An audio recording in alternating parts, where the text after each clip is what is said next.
everyone, I'm Jen. Welcome back to my channel, or welcome if you are new here. Today we are doing my first ever mid-month wrap-up. Anyway, I've read 6 books so far this month, so let's just jump right in. Okay.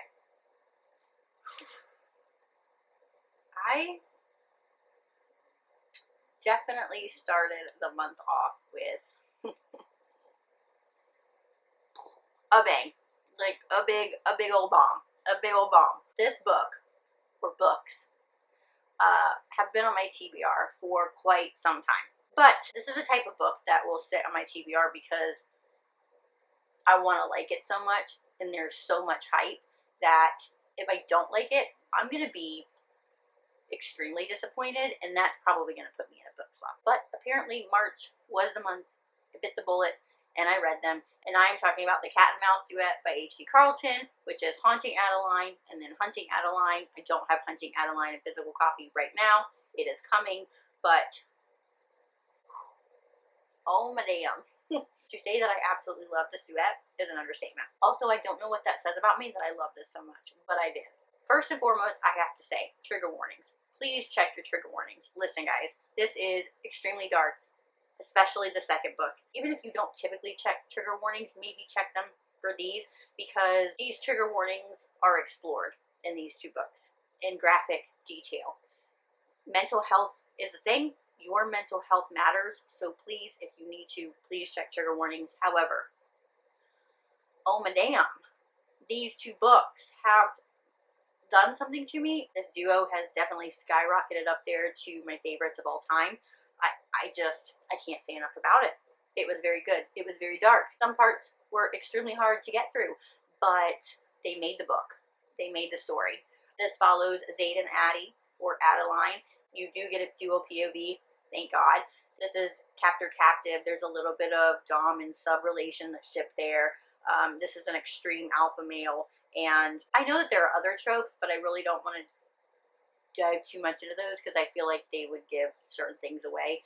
Zaid and Addie's dynamic, their chemistry, their whatever it is that you want to call it, it is extremely palpable. It is, I mean, you are immersed in it with them. You absolutely feel this. He's kind of like a hunter. He sees Addie from afar and immediately is drawn to her, wants her for his own, so he stalks her. He wants her for his own. He is an absolutely morally great character, but oh my God.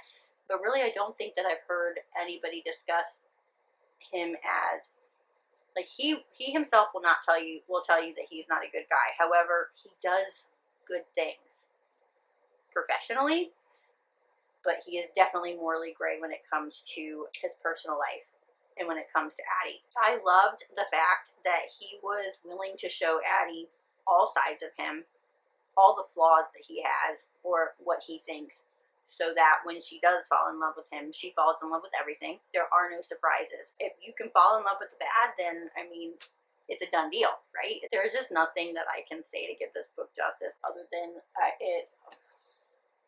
Zaid's got me. Dude, he's up there. Zaid? I mean, I think, like, most of the annotations that I did, probably 90% of them are shit that comes out of his mouth. Like, I'm just like, what? Sun. Melt. Done. I'm done. And also, I can't really talk about the second one at all because it would give everything away. But I will tell you that I remember, like, going to my husband reading this, and I'm like, this book is fucked. I don't know what that says about me that I like it so much, but it's fucked. Then I got to the second book, and I went to him and I was like, do you remember what I told you about this first book? Child's play. The second book makes this book look like child's play. It is, like, if this is dark, that one's like the depths of hell. It's dark, but it's so good. Oh my God, it's so good. Just please do yourself a favor and read it. If you like dark romance, then Zaid's got you. Zaid's got you. Obviously, I gave them both a 5. They are both 5s for me, and because of content and graphics and all of that, spices a 5 as well. But yes, Cat and Mouse Duet. Oh, Next, I read Kissing Tolstoy by Penny Reed. This is a teacher-student romance. There's an age gap. I believe it's about a 10-year age gap. It follows Anna and Luca, and it is told in the point of view of Anna. Okay, so this one, it's a short book, so I feel like this would be a really good book for like if you were in a reading slump, because it's a very quick read. There's that little aspect of the teacher-student trope there. In the moment, while I was reading this, it was good. It kept me interested. I flew through it, but we're, mid-month in, and quite frankly, it's a little forgettable. Like, if I wouldn't have looked at my notes, I wouldn't have remembered what the characters' names were. But like I said, because it kept me interested in the moment, definitely a good one to get you out of that reading slump. So our main character is being set up on a blind date by her best friend, who gives her this guy's email address. And so when Anna goes to email him, she tweaks the name just a little bit and emails the wrong guy. So when this guy shows up, he's kind of intrigued by Anna, and they have a little bit of a conversation for about like 15-30 minutes, and then he finally admits to her that, like, I'm not the dude that you think I am. And instead of going with the connection that she has, she basically ghosts him. And then like 4 months later, ends up in his classroom, tries to drop the class, and he won't allow her to because he's kind of got a thing for her. And so ensues this tug of war relationship with them. The problem I think that I had with this overall, though, is it was short, and I feel like there were some missed opportunities because of that. And then the ending kind of felt rushed to me. And then the one main thing for me was the miscommunication aspect between them. And the miscommunication was all their fault. She was omitting information from him, and he was omitting information from her. And I just kept thinking to myself, like, this doesn't make sense. Like, I don't understand why you are omitting this. I don't get that. So ultimately, I feel like maybe the length kind of hindered the story for me. I don't know. But because it did keep my interest in the moment of me reading it, I ended up giving it 3 stars. I gave it a 1 star for spice. Next, I read Heavy Crown by Sophie Lark. This is the 6th and final book in the Brutal Birthright series, which means I have finished one of the series that I said that I wanted to finish for 2023 with this book. So, yay to me. So this is a dual POV, and it follows Sebastian and Yelena. This is a mafia romance. It's revenge plotting. It's rival families. Sebastian is the youngest of the Gallows, so he is Ada and Dante and Nero's brother.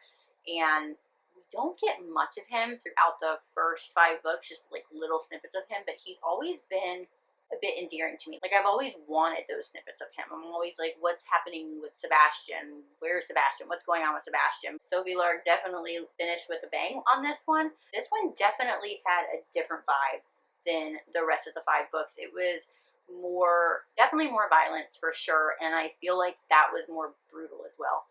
No, it definitely was. It was definitely more brutal. So Sebastian is walking home one night, and he encounters a kidnapping, and he intervenes and ends up saving the girl from being kidnapped, who just happens to be Yelena. Yelena is the only daughter to the new Russian Bratva boss, and this is very much a Romeo and Juliet-esque kind of setting where these two families are at it. From things that have happened in the previous books, this new boss absolutely hates the Gallows, wants to basically like watch them burn and take over everything. So he is definitely out for blood on this one. I feel like this one was more plot driven than maybe some of the other books in the series that were more geared toward the characters. However, it worked with Sebastian's story, and I think it definitely set up the spin-off series to this, which is the kids from all of these couples. And damn it, I feel like I'm going to have to pick that up at some point, like add it to the list. Also, I do feel like there wasn't as much spice in this one as in some of the other books. However, it didn't hit any less. It's Sophie Lark, and it doesn't matter if she gives us a little bit or a whole lot. It's just good. It's good spice. It was there. I ended up giving Heavy Crown a 4, and I gave it a 3 stars for spice. Next, I read Priest by Sierra Simone. This is obviously a taboo and forbidden romance. He is a priest. It is told in the point of view of Tyler. We get little snippets. I think there's like, 3 little snippets from Poppy's point of view, but they are very small, and they're almost like a memory. It's not a true point of view. And that is something that I feel like I struggled with. I do feel like a dual POV absolutely would have helped me. I do feel like I'm in the minority. I do feel like I'm not on the hype train for this book. This series is widely loved, and it was a good book. I'm not saying that. It definitely was a good book. However, it was just not a 5-star read for me. There were too many things that were stacking up against me. And one of those, and a big part of it, was Poppy.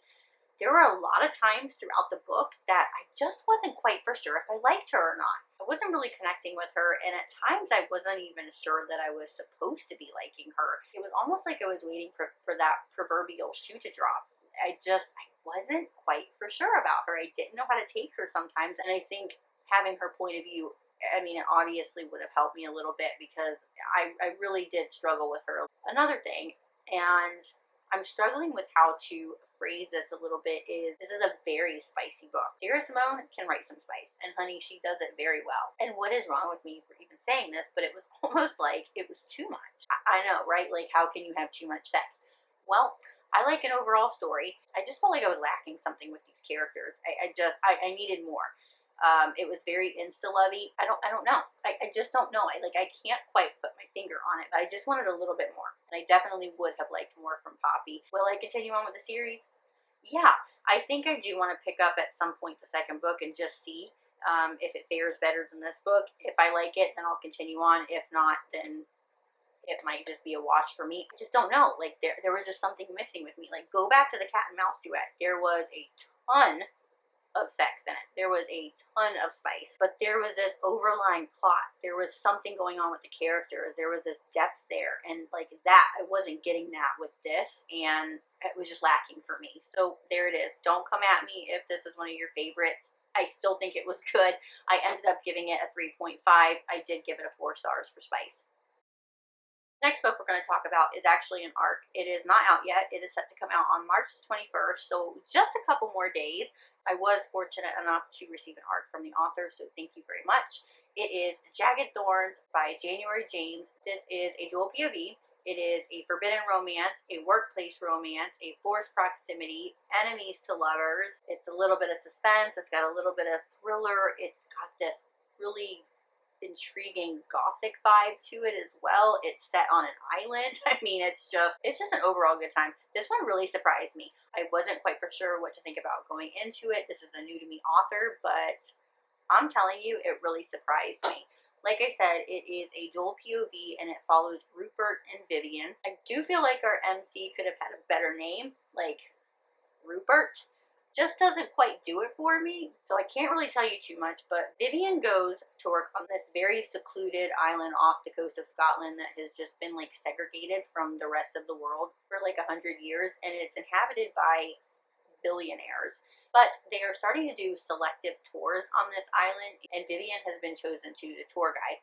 But she has an ulterior motive because this island also has a pharmaceutical plant on it, and there is a very popular drug that only really the rich and elite can get that she thinks can help her sister who is suffering from chronic pain. So that is her ulterior motive for wanting this job, is to help her sister out, whom she takes care of. When she arrives, she meets Rupert, who is dead set against anybody coming on this island, especially these tours. So they kind of butt heads a little bit, but they are forced to work together. And Vivian starts to see a different side of the island, and she starts to piece things together, and it's very mysterious. And even for the reader, like, you really just don't know what's going on. There are certain things that you're like, like foreshadowing. Is this something that I need to look out for, or what is going on? It definitely gave me some like *amo vibes, where when you're reading, you don't know what the hell is going on until she smacks you in the face with it. It kind of gave me those vibes. I will say this though, book one leaves off on a wicked cliffhanger, so